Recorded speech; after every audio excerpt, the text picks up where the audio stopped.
I'm here with Peter. How you doing today, Peter? I'm always good. That's good. So, for those who don't know, Peter is the number one seed for the Team Elevate team for the Collegiate Youth Championship. For a first-time player of this tour, how does it feel to be that kind of player on the top? Uh, I don't know how to answer that honestly. So I guess it feels good to get that rank amongst people my age. Um, First and foremost, because I didn't grow up playing with people my age. So yeah, to be that high against my age group, it feels good. It's an ego booster for sure. Um, and getting to play on Team Elevate, I didn't know after we did the tournament we would qualify for another bigger tournament. So um, I just wanted to play, but to find out that I'm the first seed for it, that's pretty good. I like it. It's a ego booster for sure, but I'm just ready to play. So, basically, when we have these tournaments, I guess we didn't really advertise the championship that much, but most of the time, everybody usually knows. I guess in your case, you didn't because you were newer to the tour. But based off just the tour alone, how did you feel about it? It was fun. Um, the amount of different play styles that I got to see was interesting. Um, so you are like I always had a reason to be sharp. Um, I guess for me, I say I don't know how to say it. Saying a first time tour, like I've never done an official tour before. I get like because you guys know the story. Like I grew up playing in bars and stuff, so it's not really like I don't have an official background for pool. I just love the game and I got good at it over time. Like bars, playing with sharks. Those old guys that hustle you and show you no mercy, even though you don't know how to hold the stick. Mm-hmm. Those that kind of thing. So playing in an official setting for the first time was eye opening just to see how structured it could be.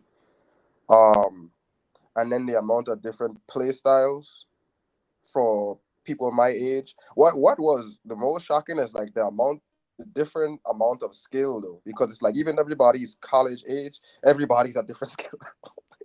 Everybody's a different skill level. Like it doesn't feel like if you ran into a junior at this school, they would play the same as a junior at another school. Like your age didn't have anything to do with it. It's more like how much time you put into the game, which makes sense. That's fair. You should be as good as how much time you put into the game.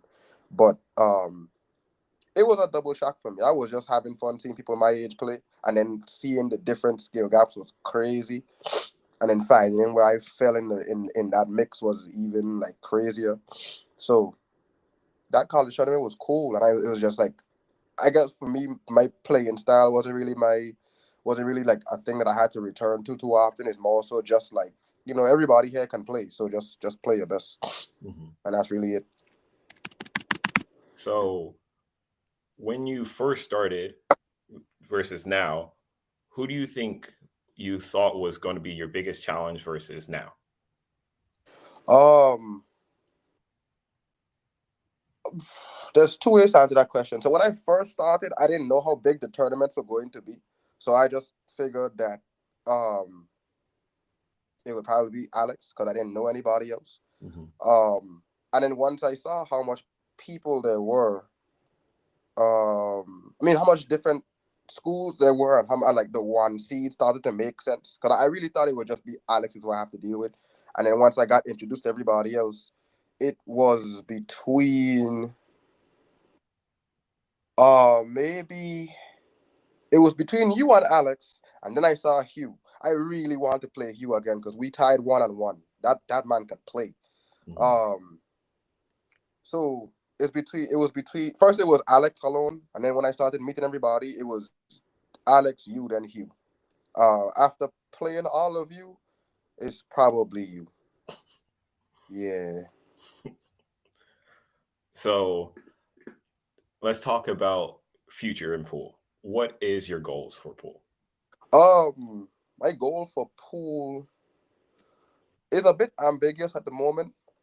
What I want is to get into a league and get to the top of that league. That's what I want right now, just for the sake of building an actual ecosystem. Since I don't have I have a home ecosystem. I miss the guys I played with back home, but it's not official. So, in order to build an official ecosystem, I want to join a league, and I'm not going to leave my house with the intention to lose. If I join that league, I want to win. So, I'm going to join the league with the intention to get to the top of the league. And me and Alex, I don't remember if David was serious, but it's like a few of us actually want to go to the tours and actually like put our names in and play. So I actually do want to get to the US Open, the tournaments. I actually do want to throw my hat in the ring and play one day. But before that, I would have to join I would just have to join a league first, only so that I can get myself playing regularly again. Because I think me and you had a conversation where it's like um I only play like every 3 days. Well, I'm a grad student, and everybody isn't grad in the pool circuit. So there's a lot of times I have research or I have projects. I have a project due in a week now. Um, and it's like I won't touch a table for 3 or 4 days at a time. Or if that's the best case, I might not touch it till like the week is over or something like that. So right now it's like every 3 or 4 days or every Friday if a week passes. So joining a league will get me playing regularly. Um, and that would be where I'm like, okay, I'm playing regularly. I've got my senses back. I feel good. I'm willing to throw myself fully into the ring now because now I don't have an excuse. But as of right now, it's a sucky excuse. But I mean, like I came to college for a reason, so Mm-hmm. I'm doing my classes and stuff first before I worry about pool. Fair. Um, so let's say when you graduate and you're in a league, what do you think is more than likely your first major event you'll play in? If I can get into a 10 ball tournament, that's the first thing I'm gonna do. That's the first thing I'm gonna do. I had a bad experience with 9 ball. 9 ball isn't a bad game. 9 ball isn't a bad game. You know, what I mean, like everybody gets a lucky roll, everybody gets an unlucky roll. But um, if I gotta play for something, you gotta beat me and mean it. I'm not accepting a lucky roll on a 9 or you blast the 1 ball, it hits 3 rails, knocks in the 9, and then everybody just looking at me like, well, I know. If you're gonna beat me for something, you gotta beat me and mean it. You better call that 10 ball and drop it. Then I'll shake your hand afterwards. I'll still shake your hand in 9 ball, obviously. Good sportsmanship, but Mm-hmm. at least in 10 ball, I know that you meant to do that. Whereas anywhere else, I just gotta shake your hand no matter how I feel about it. So the first tournament I'm gonna go in, like where I'm gonna play my hardest, and I hope my opponent plays their hardest because it's a call bucket game. You have to. Is the first thing I hope they get into is a 10 ball tournament or an 8 ball tournament. Um, I've realized that some leagues rotate. So I mean, I'm gonna play all disciplines, but the first one I want to get in is 10 ball. Yeah, I know there's not many 10 ball leagues. There's like rarely any. And if they are, they're more than likely on 10 foot or not 10 foots, 9 foots. So you'll be good for that if you can find one. I believe there's some in Richmond, but I'm not too sure up north.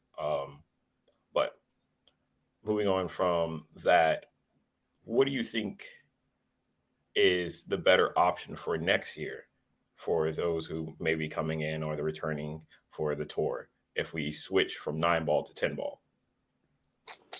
That depends on the have they been playing while they were away. Because if not we keeping it 9 ball might be easier for them to just get back into. They have more leeway for mistakes and stuff. Um, and momentum swings can happen more often than not with those this is not a call back game with those free balls in motion. They are a little less susceptible to momentum swings. Like if one player gets in a roll in 10 ball, it's like, well, and if you get in a roll but then you knock in something, it's always the opponent's choice. So that momentum swing can go right back. So if they haven't been playing, 9 ball should be, that'll help them get their feet back wet again, reintroduce them to the game. If they have been playing and they don't mind, I think 10 ball would be better for their skill level Mhm. because they kept themselves sharp. So the difference between running 9 balls and running 10 balls, but you just have to call the shots shouldn't matter too much to them if they've kept their shooting up. So it all depends on if they've been playing while they were away. So, out of all the events that you played this year, which one was your favorite? The individual, that one, I just if you if you don't have to play for anybody but yourself, it takes all the weight off. I just have to shoot. I don't have to worry about the team score. I don't have to worry about if my team members are doing good. As far as like for the outcome of the game, because they don't have any say on my game. In the Mhm. individual tournament, nobody can interfere with my game, so I can like completely just go into that flow state. Because for that tournament, I was like 5-1, 5-1, 5-0. There was a 5-2 that wasn't supposed to happen, but I got early 9. 5-1, 5. Yeah, I would just if I'm just worried about myself, then the opponent doesn't matter. It's just me on the table. When I went in the individual tournament, after the first 2 games, I just started running. In a team tournament, I have to worry about performance for like the team's sake.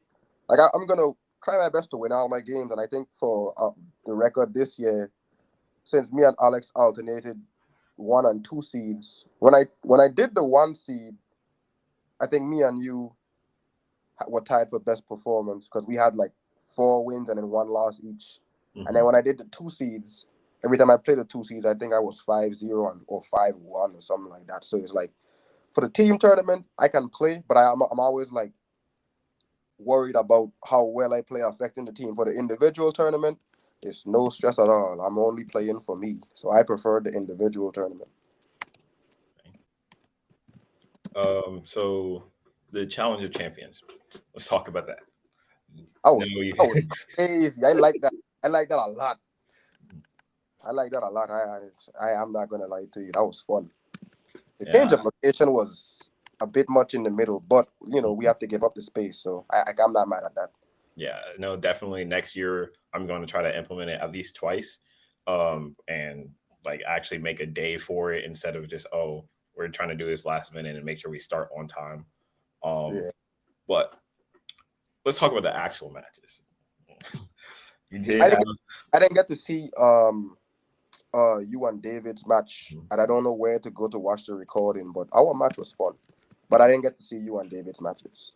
I'm actually in the middle of editing those videos, and I'm gonna post them on the YouTube after I finish. But my score with David was 8-2. I had God, I had a couple breaking runs. I was shooting really well. good Um, shooting. but in terms of our match, let's break that down. What were you thinking in the beginning, and then after we switched tables, and then at the end? Uh, in the beginning, oh, you saw the first game. The first game, what I lost the lag, so you broke, but I Hmm. won that game, and then you won the next game. So the very first game we played when we started, I was switching from um the kids tournament to our match. So I had to kind of switch from team play back to individual play. Hmm. And the mentality shift had me a little bit frozen up. Not like frozen, like anxious, frozen, like I have to remember that I'm not playing for somebody to come and take the shot afterwards. So I have to remember that it's just me here. So it's like I was stuttering until I remembered, oh wait, no, it's just me. Like every time I shot, I was expecting somebody to come and like shoot after me because I was still in team mode. So I Hmm. missed like the first couple of shots and I was like, oh no, no, I gotta wake up. And then once I remembered it, okay, it's just me here, it's not a team match. Then I started playing and I won that game. And I was like, okay, okay, okay. Now I'm back. Now it's just me versus it's just one-on-ones from this point forward, so I can just play now. Um, and then when you ran it back, I was like, okay, this is a challenge. So we're gonna go. I have an opponent who will go with me. So um I was happy. I don't know how other people feel about it. I guess some people like they want to get to the win as fast as possible. Hmm. I like, you kind of whitewash your opponent. I like that. Um, but I prefer a challenge. I like an opponent that makes you An opponent that lets you know if you don't shoot, they're gonna kill you is good for me. Mm-hmm. Um, because it reminds me of like home. Like I was never I was the kid that was learning how to play against adults, so I was never the best, you know. Mm-hmm. So it's like that just reminds me of them. And at the point where it's like I started beating them, it was like, oh, okay, it doesn't really matter how good the opponent is. A sharp opponent keeps you focused because you don't want to lose to them for bragging rights, for money, whatever. But it's like since that's the thing that reminds me of home the most. So I like a strong opponent. Watching an opponent is cool, but if I run into somebody who like they make me work for it and then I win, that makes me feel better. It makes me feel like I beat somebody who's good at the game. So it's worth something. So when I ran it, the first game was a bit shaky, but then once I switched mentalities back from team to individual, and then I ran it, and you ran it back, I was like, okay, I'm playing a strong opponent. This feels like home. So instead of making me nervous, it makes me play better because it's like you have to stay focused if you don't want to get embarrassed. Mm-hmm. So we kept going back and forth. Um, and to be honest with you, I didn't have anything on my mind. It was more so like this feels familiar, this feels good, so let's go through the motions, and then we just kept going back and forth, and then we had to leave because we ran out of time. Mm-hmm. Oh well, we didn't run out of time. We were running out of time, and they were letting us know like you're about to hit that clock, so you might as well start packing up. So we didn't run over, but we were about to. So when we switched locations, I was already in the mood to play. I was already playing a strong opponent. We already had our score going. Um, I guess as far as whether it was like a distraction or not, it wasn't really a distraction. It was more like a break. It just felt like a long bathroom break to me until we got to the next spot. And then when we got to the next spot, we tried the table. They gave us a pretty good table. In the corner, people not really messing with us. And since it's in the corner, people aren't like walking across us to get to like their table. So it was a pretty good spot. I can't really complain. Mm-hmm. Um, Good spot, good table. It was an identical table to the one we were already using, so it wasn't really like a shooting adjustment, more like a position adjustment because that cloth felt zippy. Like you hit that ball and it ran. God, but but so it was more like a position play adjustment than a shooting adjustment. So I wasn't, it wasn't bad. So it didn't disturb my mind too much. It didn't take me out of the desire to play. I had no complaints. Good crowd, good shooting, good people, good opponent. We had good games. I think we were in the swing of it though, because at that point it was you were one up on me when we were, and then we had to leave Mm-hmm. because you won the game and no, it was 3-1. Then I won that game. It became 3-2. So I won that game, but I was still down one. But then it was time to go. Mm-hmm. So we were coming in, and I needed to get my score up, which was good because it's like I said, I prefer a strong opponent, and I prefer like testy conditions as opposed to smooth sailing. Um, Pressure and shocking really don't work on me. They don't make me play worse. They don't make me tense up. They make me feel like I'm at home. So like me being down one actually made me feel like okay, yeah, it's time to play. It's time to play. Um, and then we had good matches in between. Jeez, if it wasn't like a break that led to like just running or a safety play, and you banked the ball through traffic twice, I still hate you for that. Oh my god, I still hate you for that. If it wasn't like breaking, running, or safety plays, it was just somebody got left with a table and then we ran out. And I appreciate games like that because it's like I said, you have to play an opponent who makes you feel like if you don't finish, you're gonna lose. So I appreciate those games, and those were intelligent games. They weren't like two guys who can shoot, and we're both just trying to shoot. It's like no, these are two people who can play. So if the table is not runnable, both of us will switch to defense. Or if there is a shot there, but you gotta be a little braver to shoot it, then both of us will weigh our options. Like, should I go to defense? Should I make it? And when I thought you were gonna make a safety and you banked the ball in the side pocket through traffic, I was like, what's wrong with this man? You don't believe in jail? Put the cue ball in jail. I would much rather do that. Back the ball and then ran the table. I was like, I hate him. Yes, I hate his stupid face. But yeah, but those games were fun. Um, the back and forth was cool. I broke away. Um, and even into that point, I still wasn't really thinking of anything. My brain was just like, let's just go, let's just go. And then we got to the point where I was on the hill. I got to the hill first, and from there, yeah, I watched you do something that was like, you changed your mind about something. You were like, let's switch more to attack than like you before it was 50-50 attack defense. And I don't know if you switched to like 60-40 or like maybe 70-30. But shots that I was positive you were gonna like do a safety on, you attacked. But you dropped them, so I can't complain. You dropped them. What can I say? Like that one jump shot, um, long ways into the corner pocket. Jesus Christ. Jesus Christ, that was crazy.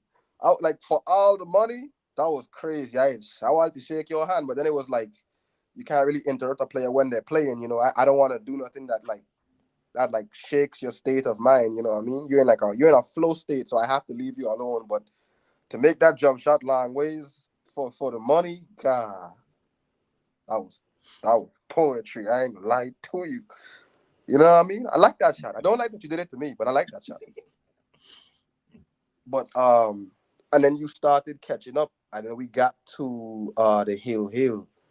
Man, that hill fight, that was crazy. But it showed me something about my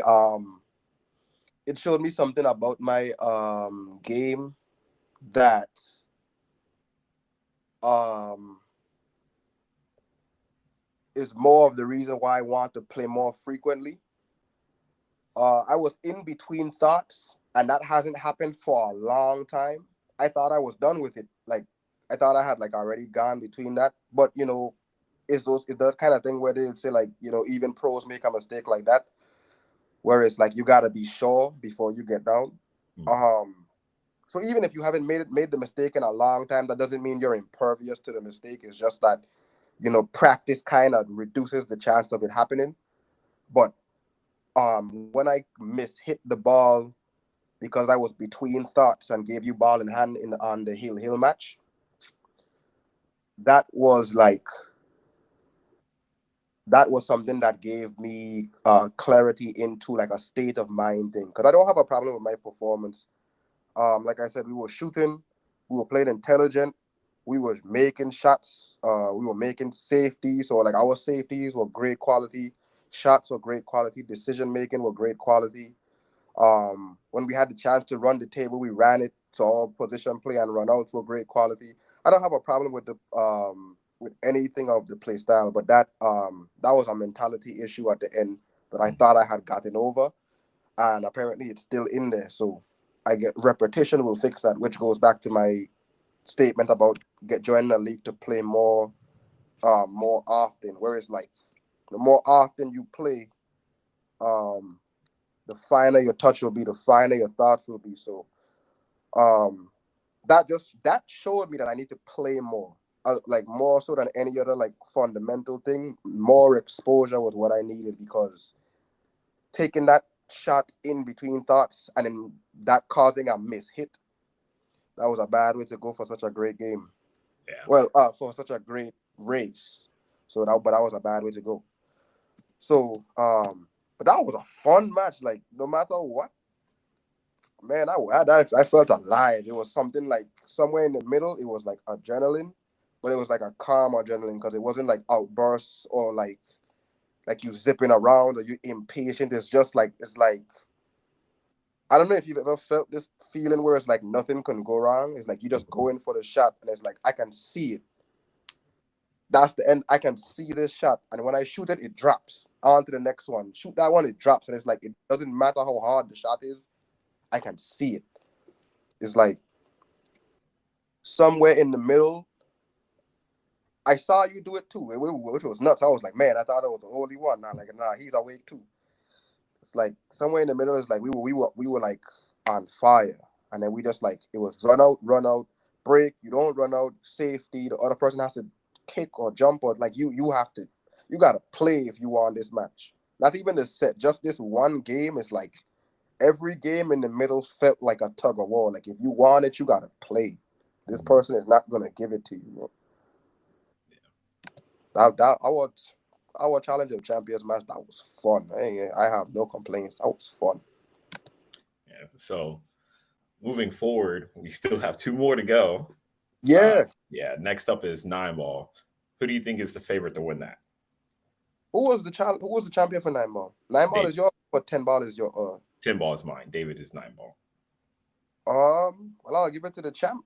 All he got to do is cruise. Not all he have to do because he got to play too, like when one of us get there. But um if he says it's his best game, I believe him. I'm gonna make him work for it though, after I knock you out. That's not happening. I'm still the champ. Yeah. You know, Mhm. you managed to get that for 8 ball. I'm gonna need that for 9 ball, and I'm gonna see if that 10 ball crown fit on my head. We might have to get it resized, but we will see if it fit. Nah, it's one size fit all, but that all is me. Oh, you so thoughtful. One size fits all. I ain't even gotta do nothing except wear it. That's crazy. Richmond so hospitable. I'm gonna give you 5 stars on Yelp. I'm gonna give you 5 stars on Yelp. But so okay, so we're doing them in ascending order. So we did 8, so we're gonna do 9, then we're gonna do 10. Um, I mean, we play first again. Me and you play first again, and then we just go up to David. Mhm. Okay. Then I say I'm just gonna win it, man. Let's not beat around the bush. I don't know. I think I Hey, want to go 3-0. uh, you got special future glasses like mine? No? Well, I don't need the glasses. Of course you need the glasses. Nah, Yeah, of course you do. You can't see how that 9 ball crown will fit without them. You gotta come on now. Come on now. Come on. I could buy you a pair. I'm on my laptop right now looking at the glasses website. I can get you a pair. Come on. Come on. so next up is the championship. Um, Yep. so the teams are for Team Spin. It's me, Alex, Luke, um, not Igor. It's Luke. Who's the other person? Neil and Lexi. Yeah, Neil and Lexi. I was like, I know I'm forgetting somebody. And then yours is you, Calvin, Syra, Igor, and Makai. That's not 6 people. Me, Calvin, Syra, Igor. Oh, okay, that's 5. Yeah, counted myself twice. So for the going back and forth for the matchups, who do you think is more likely to win out of the other four seeds? uh, if Alex can get over his crippling fear of Calvin, then Alex should win. Calvin has been doing something that is I like it. There's no I like what he's doing. Like Calvin shoots with way more confidence now. And I think that individual match people saw him like put down Alex was like it solidified him as a pool player. And I'll see that because it's like you need to have some level of like determination or conviction, some kind of assurity when you shoot. And I think that now that he's proven that he's capable of taking down a top-notch player, he's more confident when he shoots. Calvin um can beat Alex now. Mm-hmm. Before it was like, okay, he beat Alex. Now I'm sure he can beat Alex. But Alex can also beat Calvin.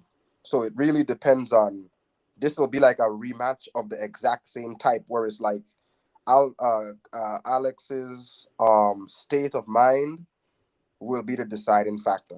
And it really will be Alex's state of mind because as the better player, he has more firepower. Mm-hmm. So if he maintains his firepower, it should be in his favor. If his mentality collapses, especially since Calvin has been shooting more confidently, then it'll go in Calvin's favor again. So I don't mind that matchup actually. I would want to see how that turns out again. Mhm. I don't. I feel like I've heard Luke before, but I'm not sure. Um, I think he was number 3 or 4 for VCU. Um, I think he's there pretty much every tournament. I don't know. for VCU, VCU. I guess you wouldn't I really see him feel that like much though. I feel like VCU is Matt's team. No, that's Virginia Tech. VT is Matt's team. VCU is. Hold on. Mustafa's team. So who? Oh, okay, I know who Luke is. I know who Luke is. Then I give it to Eagle. Oh, it's Luke and Syra, I think. Yeah, it's Luke and Syra. Then I give it to. I give it to Syra. Syra plays smart. So when I played him on that day when I was playing like really bad, Syra played me like really smart. Like he did what we were doing, where it was like, if he has the shot, take it. If he has a few shots, take them. If he feels like he can't get to the next shot, he does a safety, but it's like there's like 3 or 4 safeties on the table, but he'll walk it and then check and then pick like the percentage. That's Syra does. Syra has a very high potential to be really, really good if he keeps on doing percentage play. He doesn't have to be particularly he doesn't have to be a particularly stellar shot maker or safety player.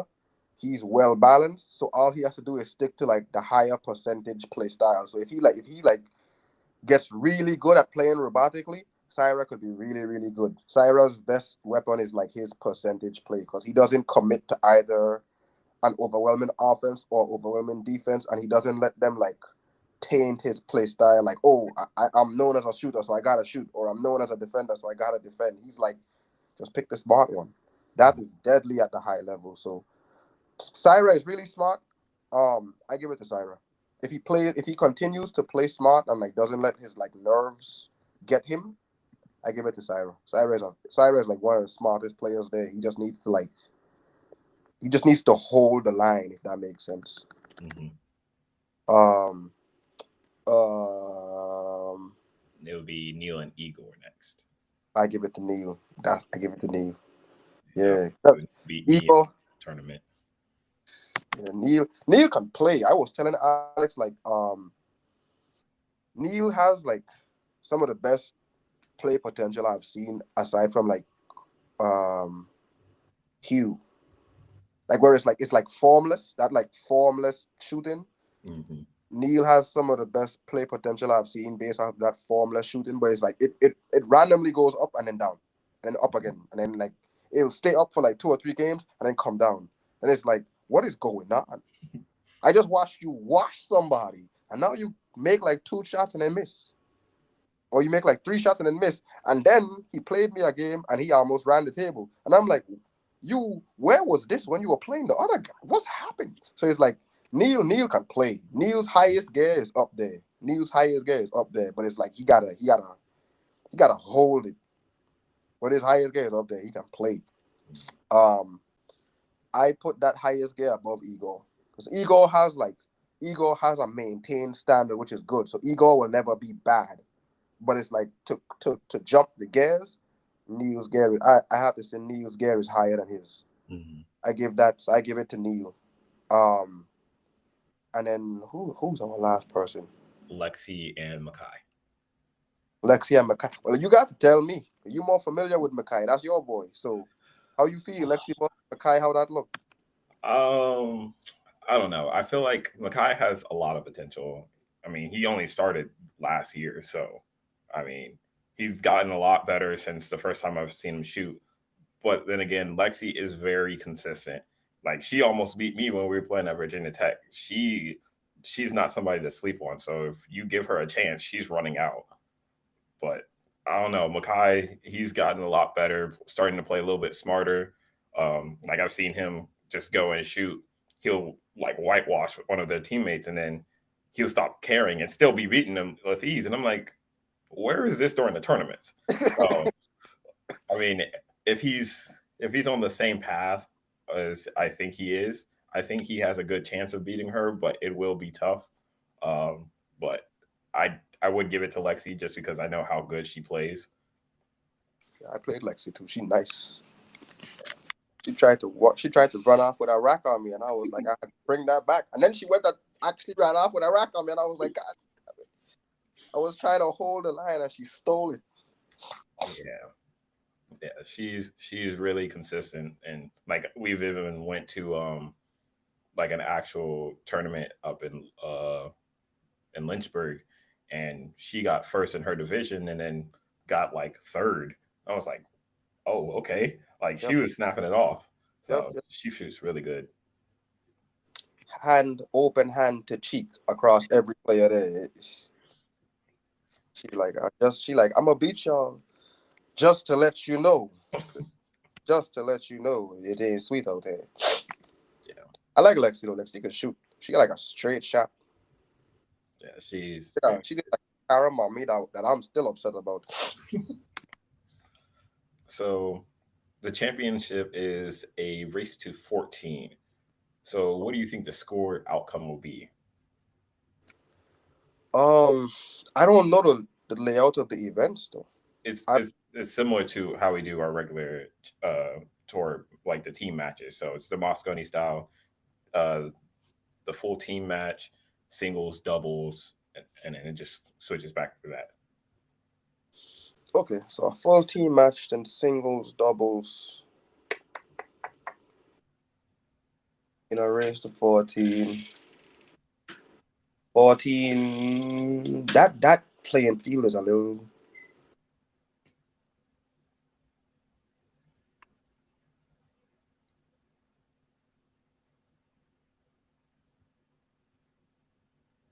I would call it 14-11.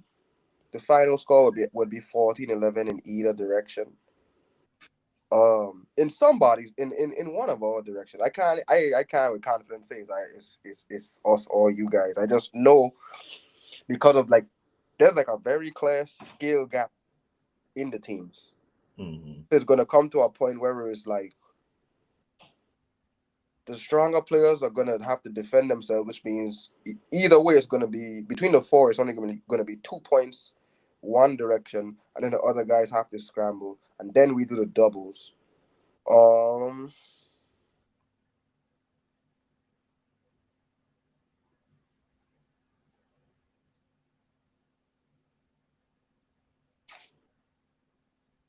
I think 14-11 is a pretty good score. That it feels like it'd be pretty much even with the team layouts that we have, but somebody's gonna break away at some point. So it's not gonna be like a hill or even. It's one somebody's gonna break away. So 14-11. I said 14-11 might be the scoreline. I don't know which direction, but I think 14-11 will be the final scoreline. It's close enough, but somebody's gonna break. I feel like we're going to have it like 14-7 our way. But the reason why I say that is because there's a lot of chemistry on my team versus yours. Most of your team is from different schools. Most of y'all haven't played with each other. So it's other than like you and Igor. So it's going to be really different because me and Alex has played together in the championship last year. So we've played doubles. We know how each other plays. Me and Lexi have played together. Um, I haven't played with Neil, but I know how he shoots and he knows how I shoot. So that's going to be very similar. And then Luke, I mean, I don't really know as much of how he shoots, but like I know he shoots pretty decent. So I guess trying to adjust for him, it'll be a little bit easier than trying to adjust for like say adjusting for Makai because Makai's play style when I was playing with him for one of the tournaments, it's a lot different than mine. You have to like sit there and like, okay, this is how you need to shoot this to get me here, and because he has one way of shooting it, but he doesn't look at all the other options. So Gotcha. yeah, so like how you and Alex have your we'll talk everything out. It's like we can have this shot or this shot, play this three different ways. Makai is like I do this one way unless you tell me otherwise. So it's like that chemistry between my team is going to be a leg up for us versus y'all. Mm. Yeah, and that's just up to me. That's just up to me because I'm the newest one here. I Yeah. don't have chemistry with any of them. Well, I do have off-table chemistry with all of them. I'm pretty good with all of them, but as a pool player, I haven't played with any of them because I'm fairly new. So that's more so because I'm the newest face here. Mhm. Okay, well, eventually that would have happened. Might as well let it happen now. Yeah. Hmm. That's a fair point chemistry wise. But you're not gonna play with every single one of them. So you're gonna have really good chemistry for your match. But they're gonna have to work something out during their doubles. The rest of them gonna have to work something out during their doubles. So assuming you and Alex take a double seed, which I Mhm. would. You have Luke, Neil, and Lexi. They have to kind of fit themselves together somehow. And I think Luke might, or either Luke or Neil. Nah, Luke might be your hardest puzzle piece because Neil and Lexi are good enough shooters, are practiced enough shooters that they know the cue ball, they know position. Um, to where if they have to play off of each other, they should be fine. But if they have to play for Luke, depending on how much Luke wants to listen, or when it's his turn to shoot and he has his position, depending on how good he is, they're gonna have work to do. So you and Alex should be fine. Mhm. But the rest of them are gonna have to, even if they have chemistry, their play styles are far enough apart that they're gonna have some work to do. So I made that chemistry statement is good enough to get you 2 points. I'll concede that. Because if you guys play your doubles twice, there's a potential for you guys to win based off of that chemistry. So that's worth 2 points. For the rest, though, I'm not sure. I don't see 14-7 because I don't. You're not gonna play with each and every one of them, so that's not a guaranteed point for each and every one of them. Yeah. But I have to say, we also have even less of that chemistry. So, um, Plus, you also got to remember we won't be playing the same seeds the entire time. So I might play Syra, for instance, and you that might play Lexi or Alex. It'll be switched up, so it won't just be seed to seed. It'll be mixed up the entire time. So, and we mhm. don't even get to decide that factor. Our captains will actually choose. So Yeah. then this chemistry talk goes out the window. Then that Well, only I mean, single. yeah, but like, still, you got to bring it into play. Like, what are the chances that our captain puts the two top players together and then the two lowest players together? Like, it's not a unlikely event happening. So you can always count on something similar to that. And I'm pretty sure there's like 4 or 5 different doubles matches anyway. So at one point, there is going to be a matchup where it's going to benefit the team that has the best chemistry. Hmm. Yeah. So okay, the original statement where that chemistry is worth at least 2 points is true. Hmm. But seven though, 14-7 though. Well, I'll swing it from 14-7 to like 14-9 only because there will be a captain's match in the midpoint of the event. So the captains have a chance to bring your team back in, and they give you 2 points if they win. Who's our captain?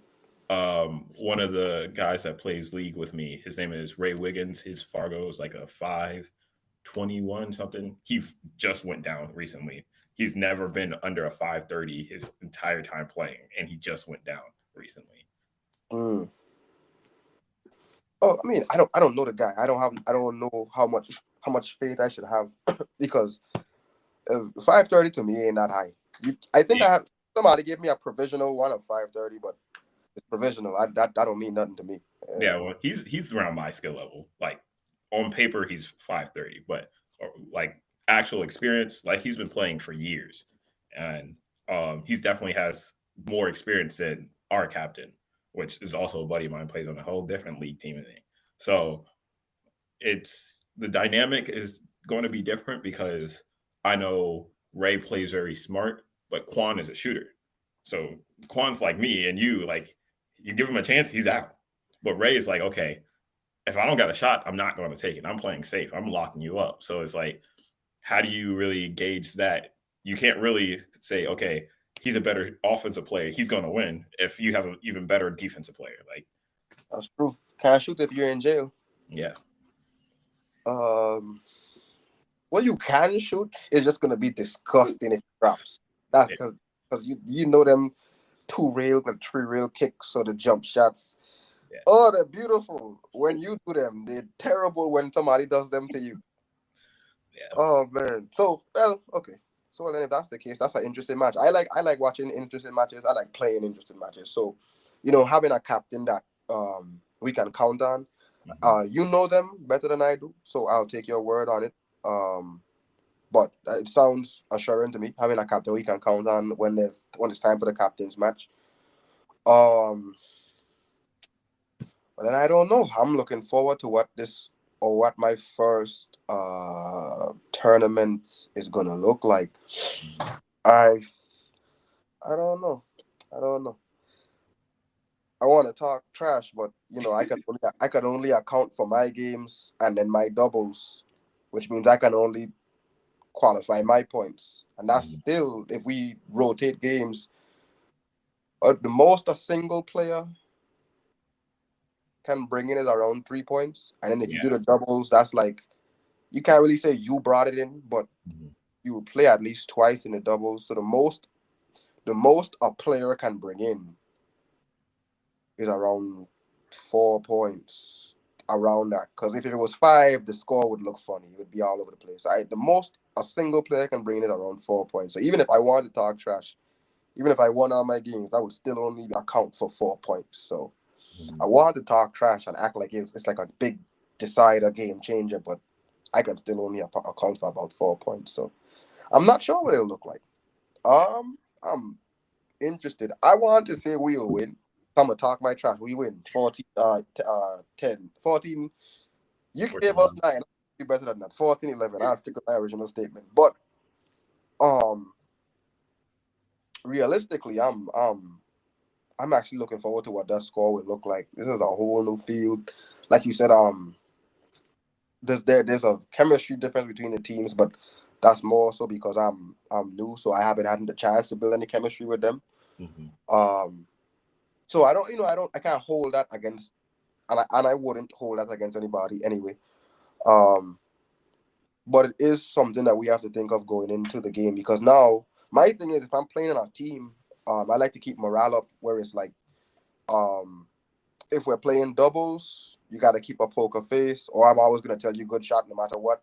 Mhm. Um, I like to play. I like to play the offhand. So it's like if we're playing on a doubles match, I'll take like if me and you were playing doubles, you take the lead. That's to avoid like ego crashing, where it's like Mhm. we make a mistake because we can't come to a consensus. Like you saw me do it with Alex, where it's like either of us could play, either of us could shoot, but I would rather you take the lead to avoid ego crashing. And no matter what you do, I'll tell you good shot. Mhm. So it's like I like to maintain the poker face, maintain overall team morale, and you really don't let the opponent get into your head or think they're getting into your head. Even if they're on a momentum run, it's whatever they'll miss, whatever. Who cares? Mhm. Um, but so I guess to make up for the fact that we have less chemistry, I'll have to do more morale work just to keep it even, which I don't mind doing. You know, what I mean, most of the people that I ran into have great personalities. They're funny. They can take a joke. They trash talk. You know, what I mean, they can dish it. They can take it. So I don't have to worry about like fragile personalities.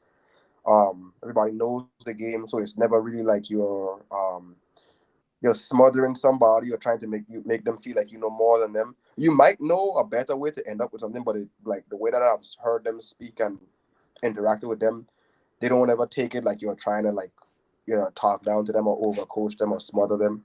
They're like really open to conversation and alternatives. So Mhm. um in lack of chemistry, I have to like I'll do more morale work and see how that works for this first qualifying tournament, and then just go from there. So if it works, then um we should have like I guess a kind of emotional a positive emotional roller coaster um throughout the event, and that should be good when we win games. If we lose a game, um that should maintain us, and that should help us lay like a foundation for chemistry where it's like they're aware that this is not a judgmental layout. Like the players they have, it's not like a judgmental layout, so they can actually play without stress. So I think what I'll do in favor of chemistry, I'll attack it with the idea to minimize stress as much as possible by keeping the morale up. So that's what I'll do. Yeah, it should be fun. I definitely look forward to holding that trophy up again this year, but this time with MVP on my back. How about this? When we win, I'll let you hold the trophy in the picture. You can have one of those, like, I'll let you hold it off screen like this. You know? I think you need to go back and look what happened last year. Team Spin won. It's going to be the same this year. But you see, what happened last year is that I wasn't there. I just got here. So, I don't want to make somebody take their medicine on camera. So if you could just go off. I'm just saying, though, you got to remember, in our record, I'm in the lead. I played you one time.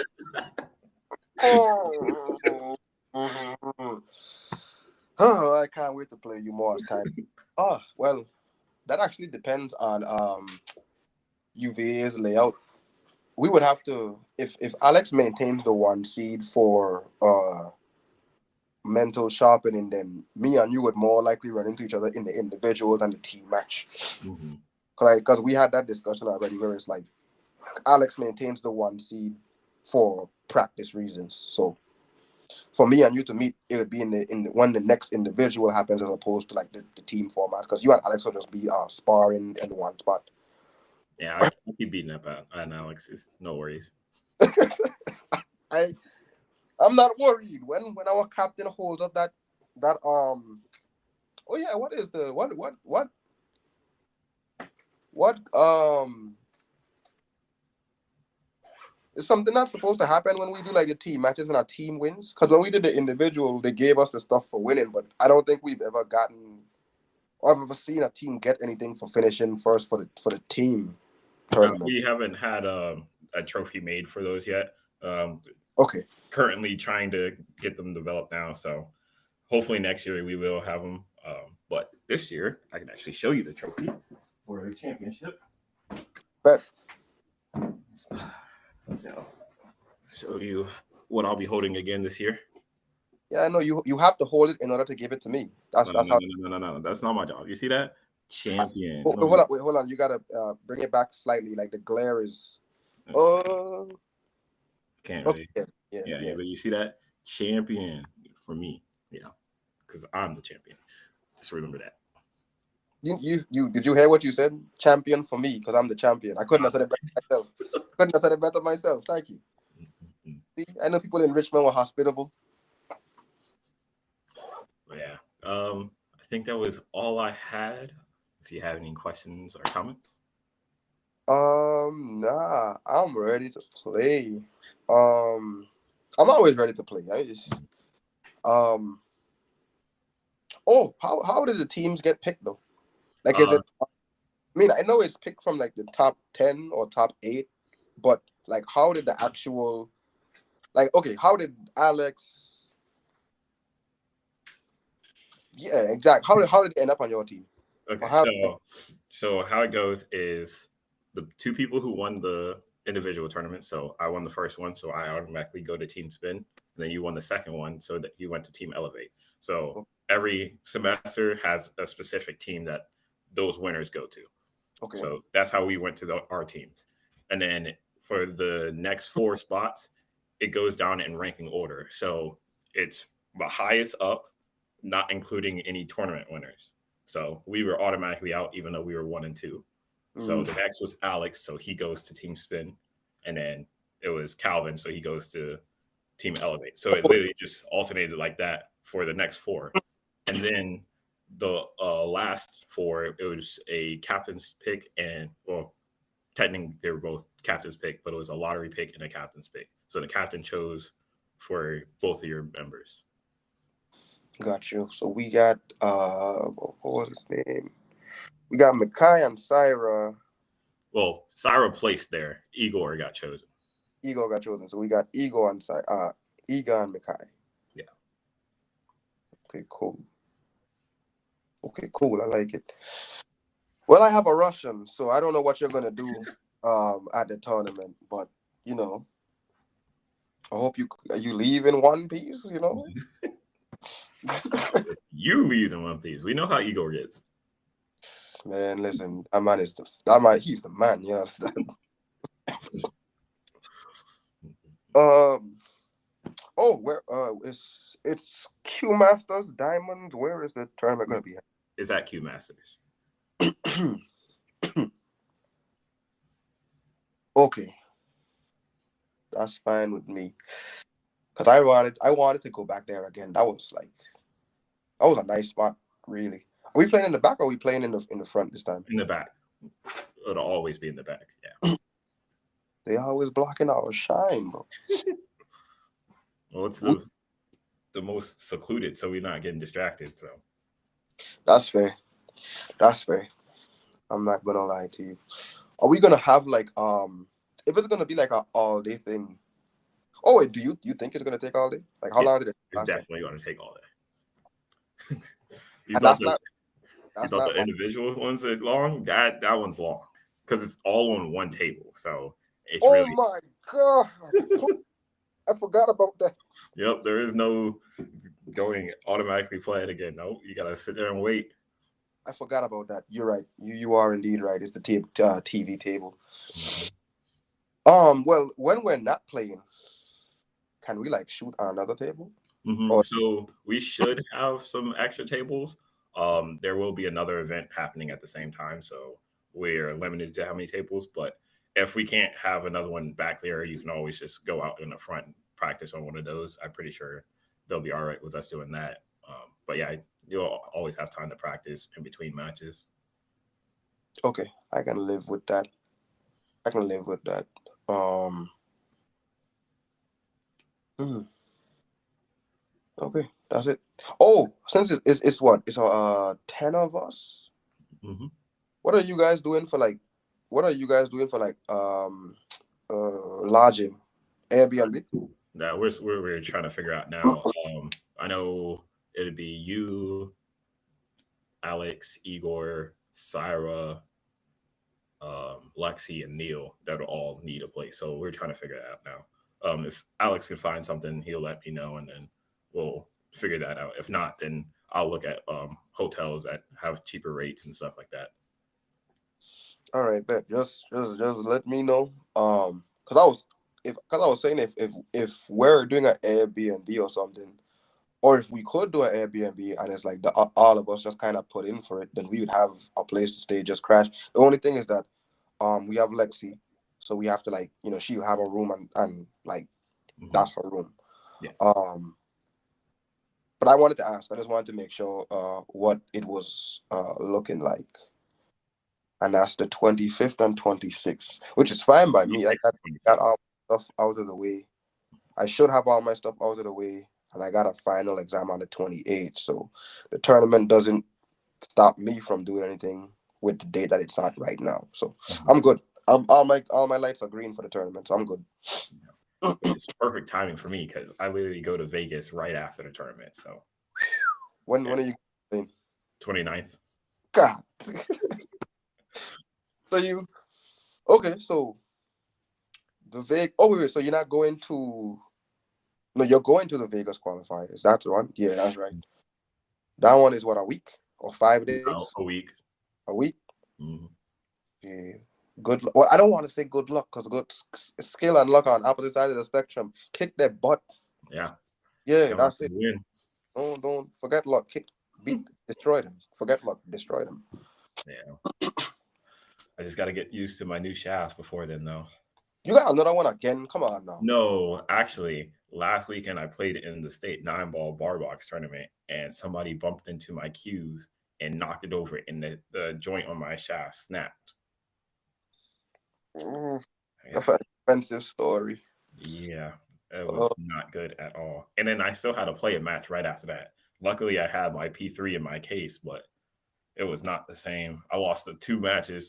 I lost the last one, Hill, and the one before that, I lost 8-6, 8-7, something like that. I don't remember, but it was tough because like haven't been shooting with it in a while, and I'm playing like 680 Fargos, and like that field was stacked. I really had no option to like slack. I had to shoot well, or I'm getting ran out every time. So I did pretty well. I got ninth then. So Yeah, top 10 is good.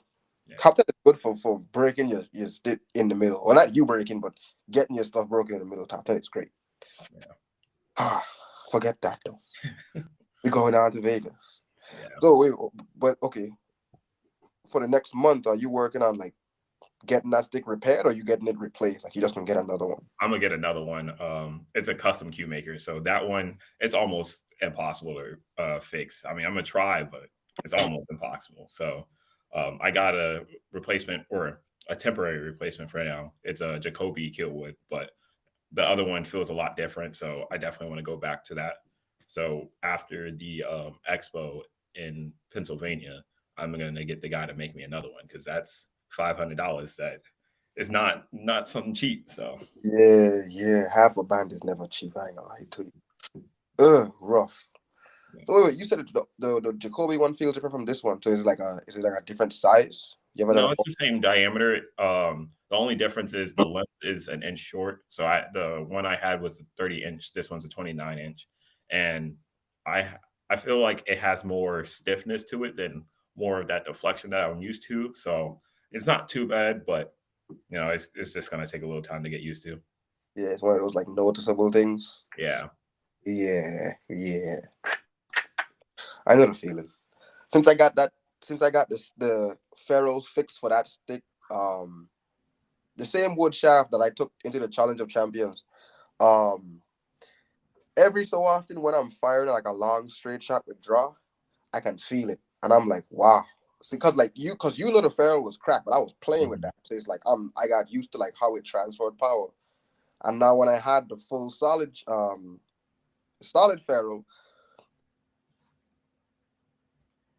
So it's like I can't blame the shot. And I don't want to blame the shot because it's a nice shot, but it's like when I get too much, it's like it's like noticeable. Mhm. And I'm like, yeah, I got a lot more kick now. But I know the feeling. Yeah, I know the feeling.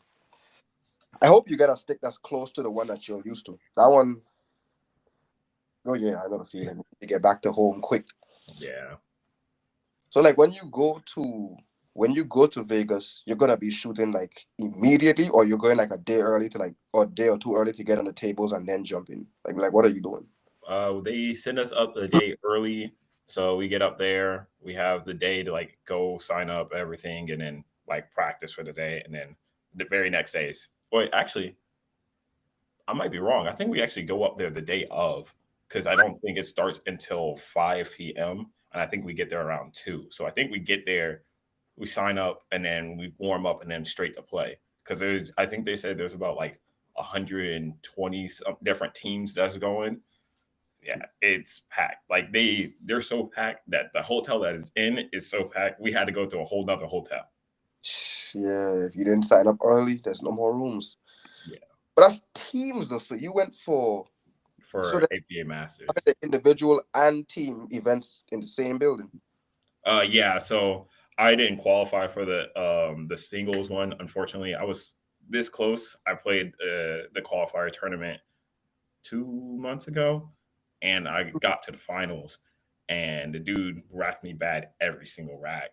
But I was up on him 4-1 on the hill, and then he came back, and then the last rack, I broke dry. He ran out, and then got weird on the 8 ball and called it off of my ball all the way down in the corner. And I was like, I can't be mad about that. Like a good Uh, shot's a good shot. yeah, Yeah, it's a great shot, except when it happens to me. yeah. But it's a great shot. Rack you bad. Wait, y'all didn't use a ref?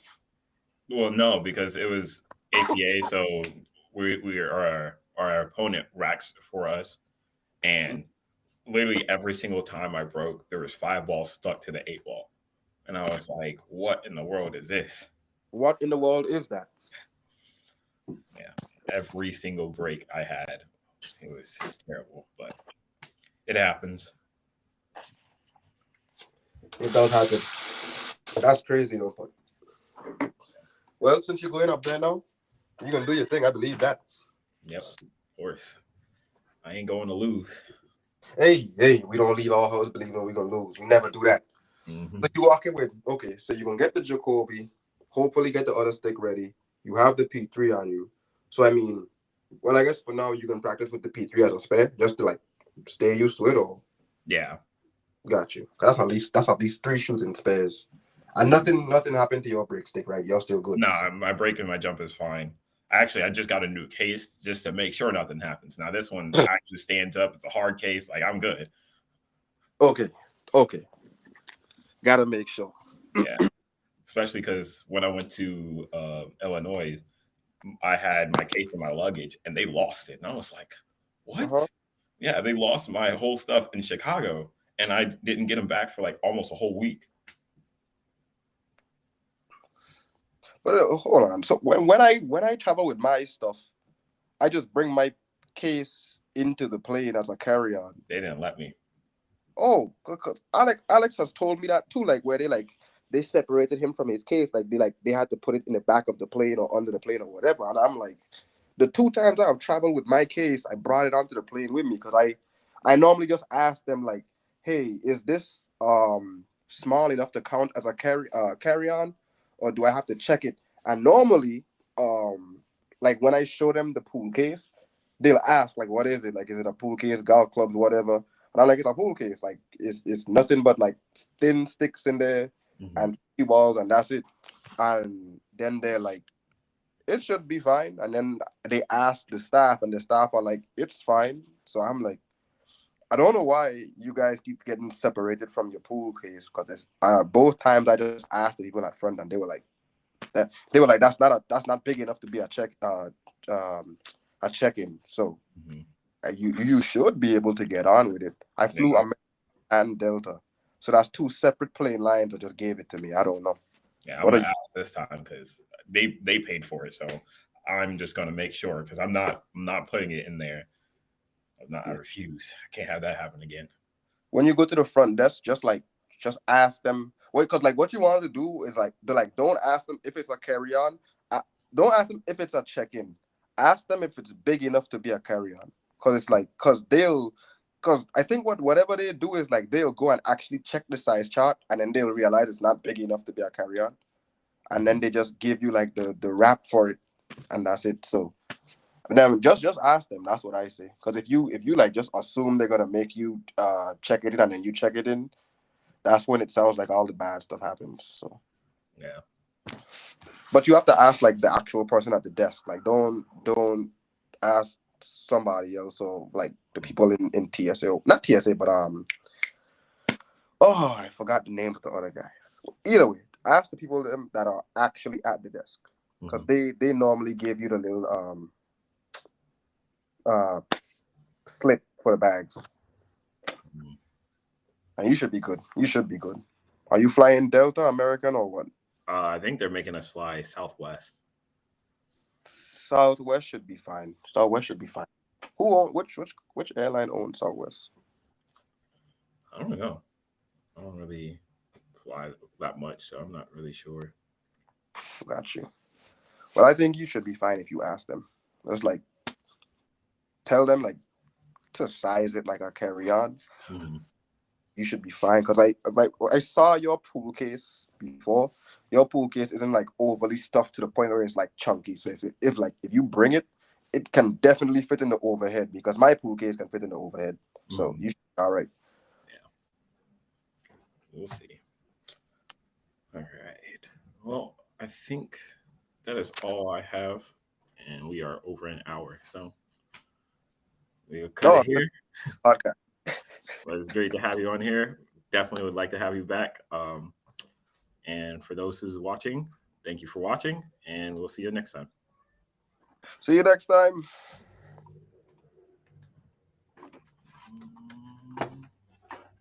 All right. I find the power button.